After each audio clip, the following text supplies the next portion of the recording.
051-922-4900. اگلے کالر جی السلام علیکم. السلام علیکم. السلام علیکم. جی وعلیکم السلام. جی بات کیجیے وزیر اعظم پاکستان عمران خان صاحب سے. جی میرا نام نائلہ گیلانی ہے اور میرا تعلق لاہور سے. خان صاحب میرے پاس ایک چھوٹا سا سوال ہے اور ایک بہت اہم تجویز. دانشوروں کی ہی آراء اہم نہیں ہوتی, عام عوام کی رائے کا بھی احترام کرنا چاہیے اور اسے سننا چاہیے. تو پلیز ذرا میرا کوشچن بھی سنیے گا اور میری تجویز بھی. سوال تو میرا ہیلتھ کارڈ کے بارے میں ہے کہ یہ اس میں کوئی دو رائے نہیں ہے کہ یہ پاکستان کی تاریخ کا ایک بہت زبردست انیشیٹو ہے اور وقت یہ ثابت کرے گا کہ ہیلتھ کارڈ پاکستان کے صحت کے شعبے میں ایک بہت بڑا انقلاب برپا کرے گا. لیکن سر مسئلہ جو آپ نے ابھی, آپ کا میں جواب بھی سن رہی تھی, لوگوں میں شعور نہیں ہے, اویئرنیس نہیں ہے. آپ کے اتنے بڑے بڑے انیشیٹوز ہیں, احساس, ہیلتھ کارڈ اور یہ کنسٹرکشن انڈسٹری والا بھی, لیکن لوگوں کو پتہ ہی نہیں ہے. یہ مہنگائی کا سب کو پتہ ہے, لیکن اس مہنگائی کو کم کرنے کے لیے جو آپ یعنی ایک ہیلتھ کارڈ ایک ایسا انیشیٹو ہے جسے استعمال کر کے عام آدمی کی جو جیب سے صحت کا خرچہ تھا وہ کم ہو رہا ہے نا, لیکن ان کو پتہ ہی نہیں ہے کہ انہوں نے اس کو کیسے استعمال کرنا ہے. اور ہر انسان کی ایکسیس میں ہے, ہر انسان کے پاس ہے, یہ ان کو نہیں معلوم. اور سر دیکھیں یہ بہت بڑا مجھے اپنی میڈیا ٹیم کے لیے کہنا پڑے گا کہ اگر 4 پل اور 4 سڑکیں بنا کے شہباز شریف پنجاب کا ہیرو بن سکتا ہے اور ایک اسٹیبلش ہیرو سے زیرو بن رہا ہے, تو sir I am sorry to say but it's a huge failure on behalf of your media team. وہ کیا کہہ رہی ہے, کیوں نہیں بتاتی ہے عوام کو کہ آپ کے پازیٹیو امیج کیا ہے, آپ کیا اچھے اقدامات جو کر رہے ہیں اس کا کیا فائدہ ہے عوام کو. عوام کیوں پی ٹی آئی کی گورنمنٹ کو گالیاں دے رہی ہے. جی شکریہ. دیکھیں ایک میرا ایمان ہے کہ تھوڑی دیر کے لیے آپ سب کو پاگل بنا سکتے ہیں اور زیادہ دیر کے لیے صرف تھوڑے سے لوگوں کو آپ پاگل بنا سکتے ہیں, لیکن سارا وقت آپ سب کو پاگل نہیں بنا سکتے. ہوا یہ ہے کہ جب سے ہماری حکومت آئی ہے 4 کرائسس ہمارے سامنے آئے ہیں. سب سے بڑا کرائسس کہ پاکستان بینکرپٹ تھا, ہمارے پاس پیسے نہیں تھے, باہر کی جو ہم نے قرضے لیے ہوئے تھے ان کی قسطیں وہ ادا کرنے کے لیے. ہمارے سب سے کم جو ریزروز آپ کے ہوتے ہیں نا, فورن ایکسچینج ڈالر ریزروز, وہ سب سے کم تھے. اور وہ اتنے نہیں تھے کہ ہم اپنی اوبلیگیشن جو باہر ہم نے جو قرضے لیے ہوئے تھے یا جو قسطیں دینی تھی ہمارے پاس وہ نہیں تھے, ڈیفالٹ کے قریب تھے. دوسری چیز ہمارا جو خسارہ تھا فسکل ڈیفیسٹ وہ بھی تاریخی تھا. پھر بجلی کے آخری سال صرف بجلی کی جو سرکولر ڈیٹ تھی یعنی جو بجلی کا وہ 480 ارب روپیہ تھا. سو یہ ساری چیزیں ہمیں ملیں اور وہ شروع کا صرف اور صرف جو ہمارا وقت تھا کہ ملک کو سٹیبلائز کریں, کسی طرح کہ بالکل ہی ملک بیٹھ نہ جائے, وہ ہم نے کیا کامیابی سے. اور پھر کرونا آ گیا اور وہ آپ کے سامنے ہے کرونا. وہ پھر سے میں ریپیٹ کرتا ہوں, 100 سال میں یہ سب سے بڑا دنیا کا کرائسس جس کو پینڈیمک کہتے ہیں, یہ دنیا کا 100 سال میں سب سے بڑا کرائسس آیا.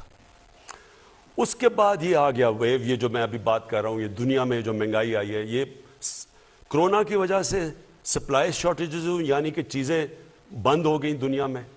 جب چیزوں کی کمی ہوئی وہ چیزوں کی قیمتیں اوپر چلی گئیں.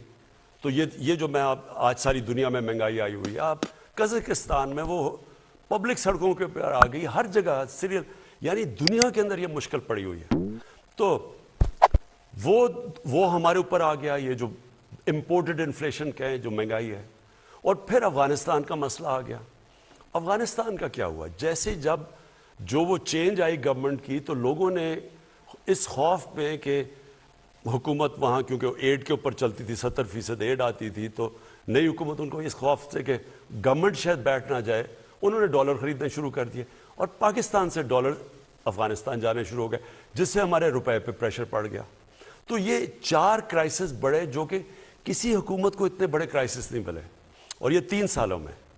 تو اس کے باوجود میں پہلے تو یہ کہہ دوں کہ میں اپنی گورنمنٹ کو, اپنی ٹیم کو, این سی او سی میں جو ہماری ٹیم تھی, بلکہ ساری گورنمنٹ نے مل کے, اس میں سارے ادارے مل کے کیا گیا. ہمارے ہیلتھ ڈپارٹمنٹ تھی, ہماری فوج تھی, ہمارے ساری منسٹریز, صوبے, سب نے مل کے,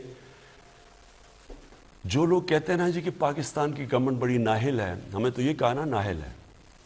اکانومسٹ میگزین جو کہ دنیا کی ریپیوٹڈ میگزین ہے, اس کے اندر 3 سال میں انہوں نے جو دنیا میں دیکھا کہ کون سی حکومتوں نے سب سے بہتر کرونا کا مقابلہ کیا، مطلب اپنی اکانومی بھی بچا دی اور اپنے لوگوں کو بچایا، ان ٹاپ 3 دفعہ پاکستان کا نام ہے. یعنی 3 سالوں میں یا نمبر 1 پہ تھا یا نمبر 2 نمبر 3 پہ.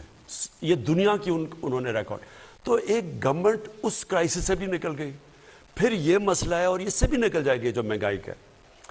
جو ہیلتھ کارڈ پہ میں آپ کو کہوں، دیکھیں ہیلتھ کارڈ یہ میرا انیشیٹو تھا. میں اب سے نہیں، کیونکہ شوکت خانم جب میں نے بنایا تو میرا یہ مقصد تھا کہ کینسر سب سے مہنگا علاج ہے. تو اگر میری طرح کے لوگ جب اس وقت آج سے تقریباً 35 سال پہلے جب میری والدہ کو کینسر ہوئی تو تب تو ہاسپٹل نہیں تھا، تو میں نے سوچا کہ میری فیملی کے لیے اتنا مشکل ہے. میں تو اپنی والدہ کو باہر بھی گیا علاج کروانے، تو عام آدمی کا کیا بنتا ہے، کیونکہ بہت مہنگا علاج ہے. تب سے میں نے شوکت خانم کا سوچا، جو آج اللہ کا کرم ہے، یہ 2 ہاسپٹل جو بن گئے، تیسرا بننے جا رہا ہے. یہ دنیا میں واحد ہے پرائیویٹ کینسر ہاسپٹلز ہیں جس میں 70% مریضوں کا مفت علاج ہوتا ہے. اور تبھی میں نے سوچا تھا کہ اللہ نے کبھی موقع دیا تو اس ملک میں جو سب سے بڑی نعمت ہے وہ ایک عام آدمی، ایک عام گھر میں جب بیماری ہو اور پیسے نہ ہوں، یہ ایک گھر کے اندر سب سے بڑا عذاب آ جاتا ہے. وہ ساری چیزیں بیچ دیتے ہیں، وہ قرضوں میں چلے جاتے ہیں، صرف کہ اب کون دیکھ رہا ہے، میری ماں یا میرا باپ بیمار ہے یا میرے بچے بیمار ہیں. وہ سب کچھ لوگ داؤ پہ لگا دیتے ہیں صرف ان کا علاج کروانے کے لیے. تو تب سے میں نے سوچا تھا ہیلتھ انشورنس کا، کہ ہر گھر کے پاس 10 لاکھ روپیہ ہو، کسی بھی ہسپتال میں جا کے علاج، گورنمنٹ میں نہیں، کسی بھی ہسپتال میں جا کے اپنا علاج کروا سکے. اور یہ بڑا رسک ہے. بڑا پنجاب نے صرف 400 ارب روپیہ اس پہ لگایا ہے. کبھی اس ملک کی تاریخ میں کسی نے سوچا ہے کہ سوشل ویلفیئر کے لیے اتنا زیادہ پیسہ لگاؤ؟ کبھی کسی نے سوچا؟ کبھی ذہن میں بھی کسی کے آیا؟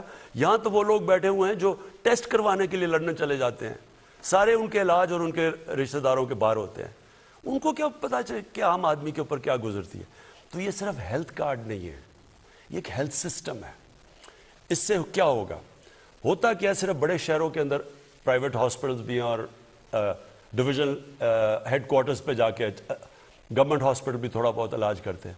لیکن آپ ڈسٹرکٹس میں، دیہات میں چلے جائیں، وہاں ہاسپٹل ہی نہیں ہے. وہاں اگر ڈسٹرکٹ ہاسپٹل میں ڈاکٹر نہیں ملتے ہیں، وہ آگے شہروں میں آنا چاہتے ہیں. تو یہ جو ہیلتھ کارڈ کا مطلب یہ ہوگا کہ اب دیہاتی علاقوں میں بھی، کیونکہ ہر انسان کے پاس ایک ہیلتھ کارڈ ہوگا، تو وہ جا کے پرائیویٹ سیکٹر کے ہاسپٹل جائیں گے اب دیہاتوں میں، کیونکہ اب لوگوں کے پاس تو ہوگا نا، وہ جا کے اپنے علاج کے لیے پیسے دے سکتے ہیں.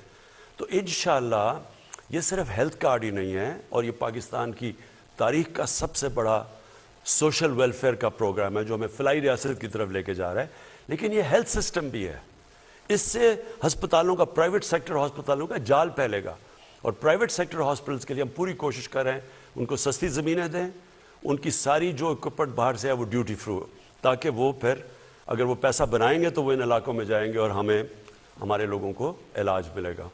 جی، خیبر پختونخوا کے بعد اب پنجاب پورے کو بھی ہیلتھ کارڈ دیا جا رہا ہے. اور لاہور ڈویژن سے آپ کا تعلق ہے، راولپنڈی ڈویژن سے تعلق ہے، تو آپ ابھی 8500 پہ اپنا شناختی کارڈ نمبر بھیجیں اور آپ کو جوابی SMS آئے گا.